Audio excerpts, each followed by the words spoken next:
Good morning, everyone. Welcome to this news conference jointly hosted by GLAAD and the Tennessee Equality Project. I am Stan Mitchell, Senior Pastor of Grace Point Church here in Middle Tennessee, down in Franklin. This is my Associate Pastor, or our Associate Pastor, Melissa Green. We want to say, first of all, how honored we are as a church and as individual ministers to be a part of such an important event, not just an important event, but truly an important movement. It was just last year, January of 2015, that our church, in its 12th year of existence, made a life-changing and overwhelmingly transformation to follow the divine heart of God for full inclusion. It was then, in a momentous shift that is beyond the scope of this news conference to explain, that we became our LGBT siblings. To be fully affirming means that if a transgendered person is duly anything short of full inclusion is no inclusion at all. And we must say, as individuals and as a church, that it is the untiring and unremitting efforts of organizations like GLAAD and the Tennessee Equality Project that finally and capably wore down our own souls and our own hearts. It's people like Sarah, Kate, and Chris who refuse to give in to hate, to fall into the deep wound of pain, but have given love and courage, have given themselves tirelessly to the transformation, not just of individual hearts like ours, but institutional hearts like Grace Point's. So it's to that end, again, that we are honored to be here. And I am so thankful that a church, that a synagogue, that a temple, that ministers now can follow what has been happening in what we used to call secular society. But truly, we are learning as the kingdom of God to follow that, to be a part. To that end, I want our Associate Pastor, Melissa, to come, and I want her to be a invitation. Can we pray? We also recognize the life-diminishing system, beauty, and the truth represented in each and every human life. And let us be courageous to fight.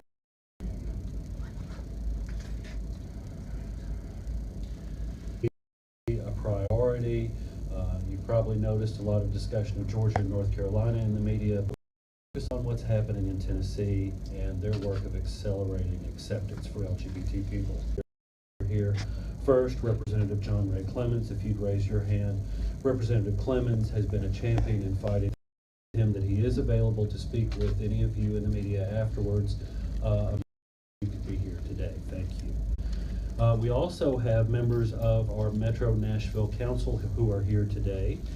Mina Johnson, who happens to be the council member who represents me and Marissa, and Council Member Nancy Van Rees, Council Member Brett Withers, and Council Member Fabian Bedney in the back. We're so glad they're here because they represent the inclusiveness of our city. The truth is, we shouldn't have to be here today, but we are. And we are here because there are two bills in particular that are making their way through the legislature quickly, harm to the people of our state, to our economy, and to our reputation as a welcoming place. House Bill 1840 and its companion bill in the Senate would allow counselors and those who are seeking their help on the basis of a religious objection. They could terminate the relationship with those clients or simply refuse to take a new one. Counseling organizations here in Tennessee, as well as the American Counseling Association, which sets and families at risk in our state, particularly in rural areas where there are few mental health resources, to all. Then there's House Bill 2414, the bill that would target transgender students for discrimination by prohibiting them from using the bathroom or changing room consistent with their gender identity. To speak on this, I'd like to introduce my colleague, Marissa Richmond, former president of the Tennessee Transgender Political Coalition and their current lobbyist. Thank you for being here, Marissa. I have a prepared statement for the media. I only made 10 copies. I apologize for not having more. Again, thank you, Chris, and welcome. Good morning, everyone. My name is Dr. Marissa Richmond, and as Chris noted, I am the lobbyist for the Tennessee Transgender Political Coalition. On for not being here this morning. And certainly on behalf of our board and membership across the state of Tennessee, we appreciate the work of GLAAD here. And not only is Mina Johnson my council member, but John Ray Clemens is my state representative, and I'm thrilled that they're particularly here as well. Since we first learned of the possible reintroduction of a transgender bathroom harassment bill in Tennessee in 2016, the Tennessee Transgender Political Coalition and our allies have been working hard to help educate legislators and Tennesseans of all walks of life of the potential dangers. We believe it is dangerous, not just to those who identify as transgender, but also to those who are gender nonconforming or gender variant. A survey published in February 2011 stated that 91% had been harassed in K-12 schools, which is higher than the national average of 78%. That same study showed that 48% being. We believe that the adoption of Senate Bill 2387 or House Bill 2414 would lead to an increase of the. Many educators at all levels have spoken out against this bill because they know that it is unenforceable. Teachers should not find that this bill is almost certainly a violation of student rights under Title IX, as we have already seen in federal cases in our case violations of the Fourth Amendment right to privacy, 14th Amendment equal protection of the laws, and perhaps even a violation. Fiscal note suggests that Tennessee could lose approximately $1 billion, that's with a B, dollars in federal funds in violations of additional costs such as the economic impact due to the loss of tourism and business investment.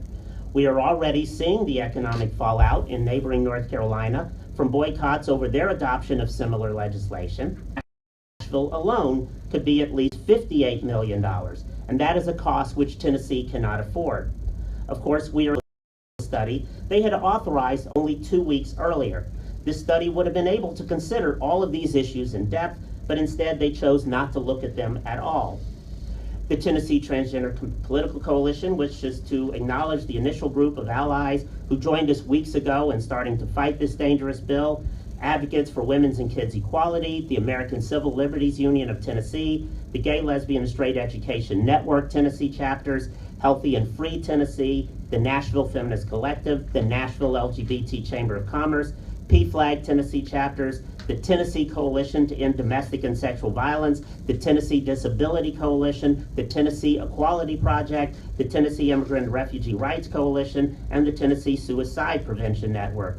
And we also wish to recognize the more recent additions to the coalition here today: teachers across the state and parents of all backgrounds, along with political leaders, including Mayor Megan Barry of Nashville.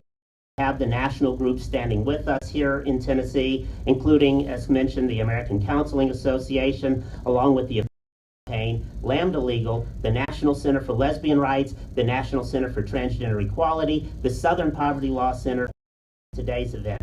And it is now my pleasure to introduce the President and CEO of GLAAD, Sarah.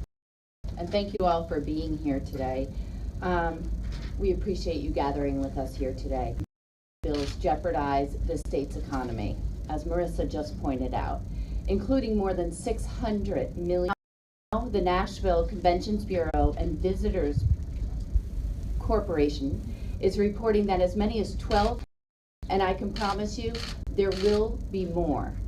But there's even more than that at risk.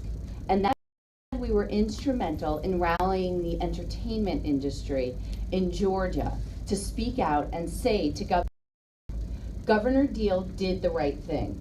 After all, in much the same way that Nashville and Tennessee are America's music capital. In Nashville alone, contribute nearly $10 billion to Tennessee. Led the way so far, but we need more. Like Sony Nashville, Big Machine Records, Universal Music Group. We need the many, many businesses that thrive on the music to call on them, to stand alongside the television networks and films for these bills to be defeated, all the way up to the governor's desk. If not, GLAAD partnered with recording artist Ty Herndon to host the first Reba McEntire to Crystal Gale to Chris Carmack, who you'll hear of Love and Acceptance. For all people, and for Love and Acceptance for all people. And That is not a state of hate. It's a state of love, and a show of love and acceptance for all people. Because laws are whole. And with that, I'm so pleased to have with us today Henry Seaton. He's also a senior at Beach High School in Hendersonville. I'd like to invite him to the podium. My name is Henry Seaton, and I am a student here in Tennessee. I am a transgender man, which means that I always knew I wasn't a girl. Inside, I was a boy, and that's something I cannot change. Some say this bill will protect all children. I'm just like every other student at my school, and my friends understand that. People go to the bathroom. It's one of the most basic ways to get into a restroom where I don't fit in. Growing up is hard enough, and this bill doesn't protect the majority of students. It sets us up for more bullying and discrimination. It opens the door to ridicule me every time. To be transgender isn't always easy. Recently, I testified in front of the Tennessee House Committee that was hearing this bill, and I hope here in Nashville, an incredible actor and musician and ally to the LGBT. And our state's leaders simply that we are all citizens deserving of equal human proposals even exist in our state. This kind of unnecessary discrimination, if these bills get passed, they would have a devastating impact on the well-being of so many people. The economic damage could take years, an enormous step backwards in the progress that has been made towards civil liberties for every citizen. Our young people only get one chance to grow who they are. Let's not take that away from them. I know from the work I do playing the scene. Please join me in making sure these laws. Thank you, Chris. Another person that needs a child. Good morning. I'm Desmond Child in the world to raise our twin sons, Roman and Nero. And we chose Nashville, Tennessee because of the incredible parents at school, at soccer practice, and at our church, where we have always been warmly themselves conservative Republicans. Yet they have often to know us. We have changed their hearts and minds. We haven't been able to change their votes yet, but we're working on that. But as our trusted dear friends and neighbors wanting the same wonder we live in, and we are here to stay. These shocking and terrible bills before the that could ultimately cost our beautiful growing city and the people of Tennessee billions of dollars. Two bills on the table right now are morally and spiritually corrupt to the core, stocks to the world. What happened to our elected leaders? Why are they allowing themselves unneeded bills, twisting religious freedom into code words for whatever they want it to mean at the moment? Night at Tin Roof. This is clearly about religious bigotry and hate, and we have tragically seen around the world for the last 100 years time for the Supreme Court passing marriage equality. What kind of people are these that use prejudice and fear to attack our most vulnerable kids on an institutional level, or just some plain kindness or non-issues before last June? Especially, they don't want to help the patient, white boy or girl.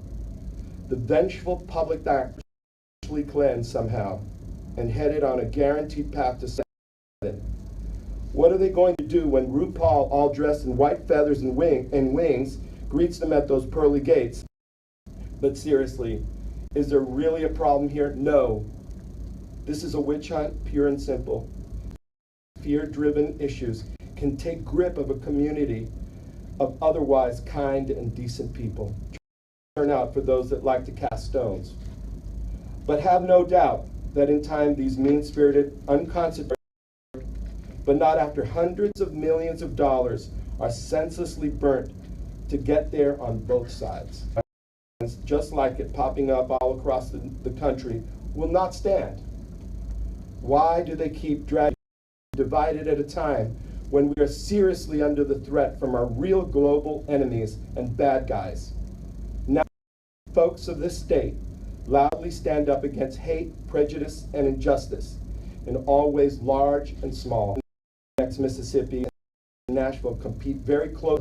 Potential loss, $58 million in direct visitor spending alone. Just one of the indispensable engines of Nashville's booming economy is the entertainment. Music Row, although conservative at times, has evolved in the past decade, and companies like have all publicly shown their support for equality and the LGBT community. Started this upbeat, and believe me, no one, especially Ari, would be comfortable with him just hanging out in the girls' room. Casey Musgrave. Ability to do business here in this town and around the globe is dependent on being a welcoming, inclusive. I would also like to commend Bruce Springsteen for standing up and canceling his concert in North Carolina. Today I call on before we run the risk of losing not only the rising economic miracle that is Nashville, in my proud and noble state of Tennessee. Thank you, Desmond. You can see he is a global songwriter.